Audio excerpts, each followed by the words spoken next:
नमस्कार साथीहरू, MS word part 1 हेर्नु भएकोमा सबैलाई धन्यवाद।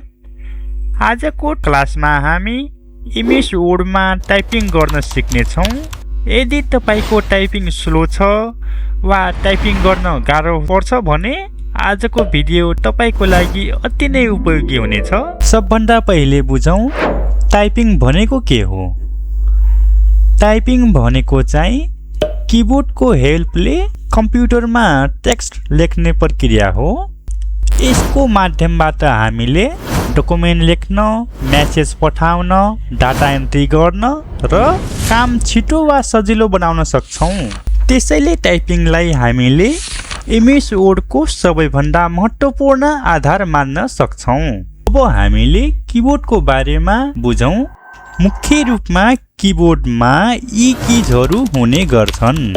ए देखि जेड सम्म लेखेको किजलाई चाहिँ अल्फाबेट किज भन्ने गरिन्छ। यो रोमा भएको 1 देखि 0 सम्मको किजलाई र यो कम्बोमा रहेको किजलाई नम्बर किज भन्ने गरिन्छ। यसलाई चाहिँ हामीले स्पेस बार भन्ने गर्छौँ।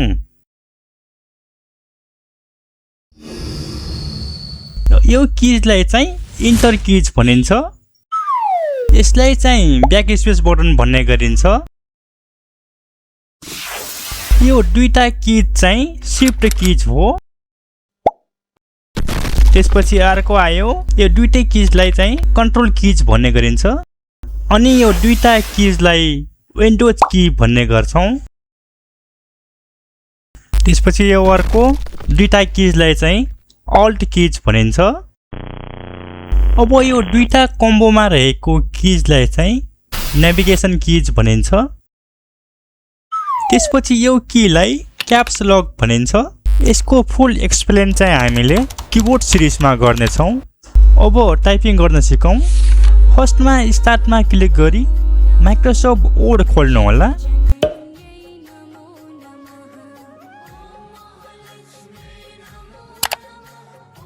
अनि यो व्हाइट ब्ल्याङ्क पेजमा हजुरले कर्सर ब्लिङ भइरहेको देख्न सक्नुहुनेछ। यहीँबाट नै हाम्रो टाइपिङ सुरु हुन्छ। कीबोर्डबाट अक्षर थिच्दै टेक्स्ट लेख्नुपर्छ। फर्स्टमा यता हेर्नु होला, त्यसपछि टाइपिङ गर्न सुरु गर्नु होला, नत्र पनि बुझिन्न। टाइपिङ गर्नुभन्दा पहिले हामीले कीबोर्डमा हात राख्न सिक्नुपर्ने हुन्छ। अब जस्तो कि हाम्रो लेफ्ट ह्यान्डको लिटल फिङ्गरलाई एमा राख्ने, अनि रिङ फिङ्गरलाई एसमा, मिडल फिङ्गरलाई डीमा राख्ने र इन्डेक्स फिङ्गरलाई एफमा राखी थम्बलाई स्पेस बारमा राख्नुपर्छ। यसै गरी नै लिटल फिङ्गरलाई क्यूमा राखी, रिङ फिङ्गरलाई डब्लुमा राख्ने, अनि मिडल फिङ्गरलाई ई र इन्डेक्स फिङ्गरलाई आरमा राखी पहिले जस्तै थम्बलाई स्पेस बारमा राख्नुपर्छ। त्यसपछि टिजीमा बायाँ हातको इन्डेक्स फिङ्गर राख्नुपर्छ। यसै गरी नै जेडमा लिटल फिङ्गर राख्ने, अनि एक्समा रिङ फिङ्गर, त्यसपछि मिडल फिङ्गर सीमा राख्ने र भी र बीमा इन्डेक्स फिङ्गर राखी थम्बलाई स्पेस बारमा राख्नु पर्छ। यसै गरी नै दायाँ हातको औँलालाई जेकेएल सेमिकोलन र स्पेस बारमा राख्नु पर्छ। जस्तो कि इन्डेक्स फिङ्गरलाई जेमा राख्ने, अनि मिडल फिङ्गरलाई केमा राखी, रिङ फिङ्गरलाई एलमा राख्ने, अनि सेमिकोलनमा लिटल फिङ्गर राख्नु पर्छ। अनि यो लास्टमा थम्बलाई स्पेस बारमा राख्ने गरिन्छ। यसैलाई आधार मानि माथिको किजमा फिङ्गर राख्ने गरिन्छ।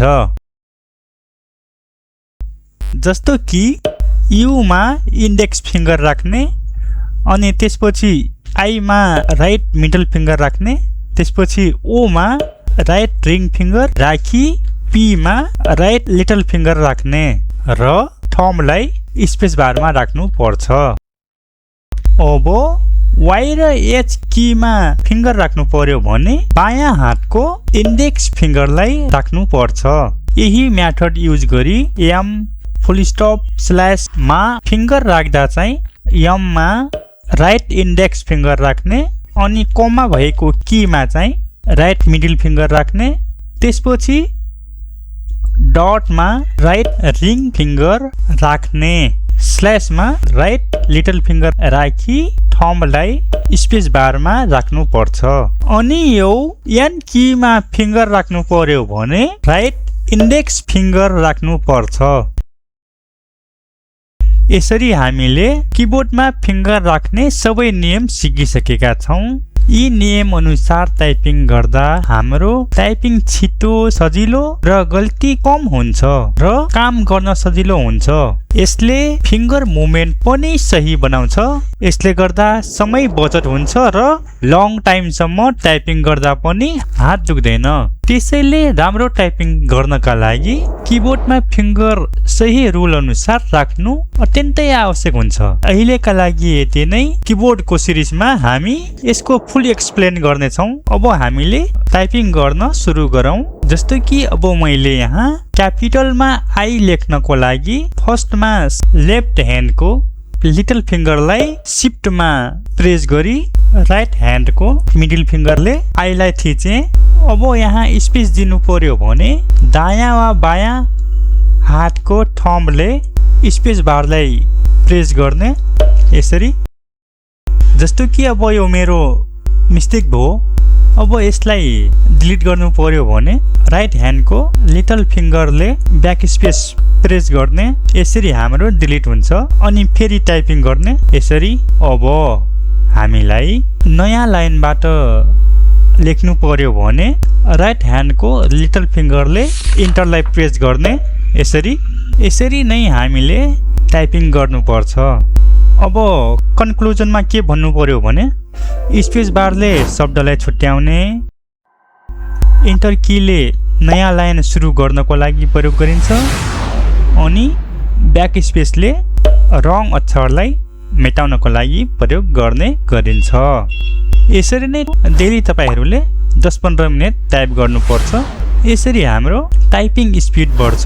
फर्स्टमा तपाईहरूले स्पिड भन्दा पनि एक्युरेसी ध्यानमा राख्नुहोला। स्लो टाइपिङ गरे पनि गल्तीलाई कम गर्नुहोस्। प्रिय साथीहरू, आज तपाईहरूले टाइपिङ, किबोर्ड र फिङ्गर प्लेसमेन्टका आधारभूत कुरा सिक्नुभयो। सायद सुरुमा टाइपिङ अलि गाह्रो जस्तो लाग्न सक्छ, गल्ती पनि हुन्छन्, तर याद राख्नुहोस्, गल्ती नै सिकाइको पहिलो सिडी हो। आज तपाईले सिकेका यी साना नियमहरू भोलि टाइपिङको आधार बन्छन् अनि गल्ती कम हुन्छ। यसरी हाम्रो समयको पनि बचत हुन्छ र लामो समयसम्म टाइपिङ गर्दा पनि हात दुख्दैन।